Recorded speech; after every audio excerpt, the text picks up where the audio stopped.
Hello friend, তোমরা সবাই কেমন আছো? আশা করি তোমরা সবাই খুব ভালো আছো আর আমিও খুব ভালো আছি। তো তোমরা যারা আমার ব্লগ দেখো তারা সবাই জানো যে আমরা পিসিমণি বাড়ি এসেছিলাম। পিসিমণি বাড়িতে কৃষ্ণ ঠাকুর এসেছে, নিতাই গৌরাঙ্গ, সেই উপলক্ষে আমরা এসেছিলাম। তো তারপর দিনে যেদিনই ঠাকুর এসেছিলো তার পরের দিনের ভিডিওটা তোমাদের সাথে শেয়ার করলাম। তো আমি দেখো সকাল সকাল ঘুম থেকে উঠে পড়েছিলাম। তো সকাল সকাল ঘুম থেকে উঠেই দেখি এখানে পুজো কিন্তু অলরেডি শুরু হয়ে গেছিলো। আর ঠাকুরের কিন্তু প্রসাদ সমস্ত কিছু মানে ভোগ মানে এদিকে রেডি করছিল ঠাকুরমশাই। আর এই দেখো চিঁড়ে ভোগ রেডি হচ্ছিল। তো যাই হোক, তারপর আমি ফ্রেশ ট্রেশ হয়ে নিচে চলে এসেছিলাম। এসে দেখছি এখানে বোন কিন্তু অলরেডি আমাদের চেরি সোনাকে খাওয়াতে শুরু করে দিয়েছে।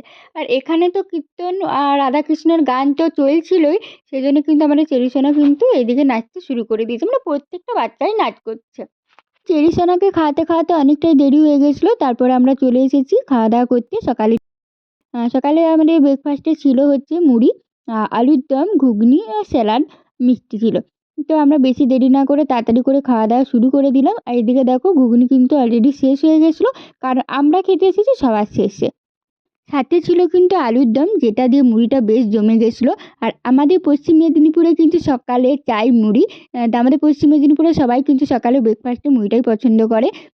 আর এইদিকে দেখো তাড়াতাড়ি করে খাওয়া দাওয়া করে চলে এসেছি। তো এসে দেখি ভাইও চলে এসেছে। ভাই কাল রাতে চলে গেছিলো, আবার আজকে সকালে চলে এসেছে। কিন্তু ছোটো পিসিমণির ছেলে, তো ছোটো পিসিমণির বাড়ির সামনে, তো 2 কিলোমিটারের মতো। আর এইদিকে দেখো মেজো পিসিমণি কী করছে বলো তো? তোমরা যদি জানো যে আমার মেজো পিসিমণি কী করছে, আর যদি ফলো করে থাকো অবশ্যই কিন্তু কমেন্টে জানিও যে আমার মেজো পিসিমণি কী করছিল। তো প্রত্যেকের কিন্তু সকাল সকাল স্নান হয়ে গেছে। আমি আর বোন বাকি ছিলাম, আর দিদি বাকি ছিল। তা আমরা 3জন কেন পড়ে রইবো, সেজন্য আমরাও 3জন কিন্তু চটজলদি স্নান করে ঠাকুরের দর্শন করতে চলে এসেছি। তোমরা জাস্ট ঠাকুরগুলোকে দেখো কত সুন্দরভাবে সাজিয়েছিল। সামনে থেকে দাঁড়িয়ে ঠাকুরগুলোকে দেখে এতটা মনে শান্তি লাগছিল, মানে বলে বোঝানোর মতো নয়। সত্যি এত সামনে থেকে ঠাকুরগুলোকে দর্শন করে আমার সত্যি খুব ভালো লেগেছে। আর এইদিকে দেখো চেরি সোনাও কিন্তু রেডি হয়ে গেছিলো। চেরি সোনাকে কেমন লাগছে অবশ্যই কিন্তু কমেন্টে জানিও। তো এইদিকে সবাই ছিল, জিজু ছিল, এখানে বোন ছিল, এখানে দিদি ছিল, পিসিমণি, এই যে বড় পিসিমণি ছিল। এই দেখো দিদিও কিন্তু রেডি হয়ে গেছে। এখানে কিন্তু সবাই ছিলাম। সবাই যে যার গল্পতে ব্যস্ত ছিল, বুঝতেই পারছো। আর এই হচ্ছে আমার বড় পিসিমণির তো ছেলের বড় মেয়ে। আর ছোট মেয়ের হচ্ছে যে অন্নপ্রাশন, মানে আজকে তাকে ঠাকুরের প্রসাদ খাওয়ানো হবে। তো এইদিকে দেখো ঠাকুরের পুজোও কিন্তু হয়ে গেছিলো। আর এখানে সমস্ত কিছু ভোগও কিন্তু একদম রেডি করে নিয়েছিল।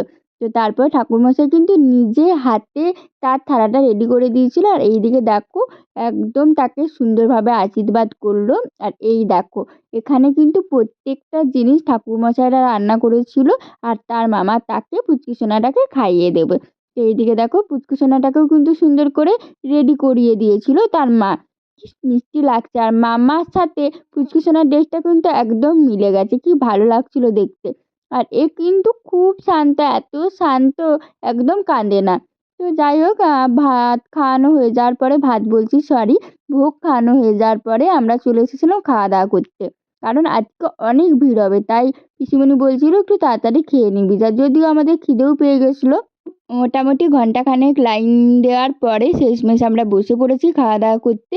আর আমি বোন এক সাইডে বসেছিল, আর দিদি জিজু অফ সাইডে বসেছিল।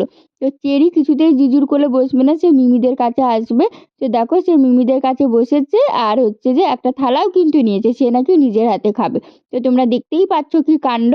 তো যাক, শেষমেশ আমি ওকে নিয়ে খেতেই পারছিলাম না। তো একটা দাদাভাই এসেছিলো, তো দাদাভাইয়ের হাতে চেরিকে দিয়েছিলাম। তারপর আমি একটু শান্তি করে খেলাম। তো প্রথমে দেখো ভেজিটেবিল চপ ছিল, তারপরে ফ্রাইড রাইস, চানা মশলা ছিল, তারপরে ভাত, ডাল, শুক্তো ছিল, আর সাথে ছিল হচ্ছে যে নবরত্ন, আর ছিল এঁচোড়ের তরকারি। তো যা খাওয়া দাওয়া করে তো বেশ ভালোই লাগলো। তারপরে ছিল হচ্ছে পায়েস, চাটনি, পাঁপড়, আর সন্দেশ ছিল, আর রসগোল্লা ছিল, খেজুর গুড়ের রসগোল্লা। আর এই দেখো আমি কিন্তু খাচ্ছি খেজুর গুড়ের রসগোল্লা, যেটা পাই মানুষের, বেশিরভাগ মানুষেরই প্রিয়। তো আমার তো খুব ভালো লাগে। তোমাদের খেজুর গুড়ের রসগোল্লা কেমন লাগে অবশ্যই কিন্তু কমেন্টে জানিও।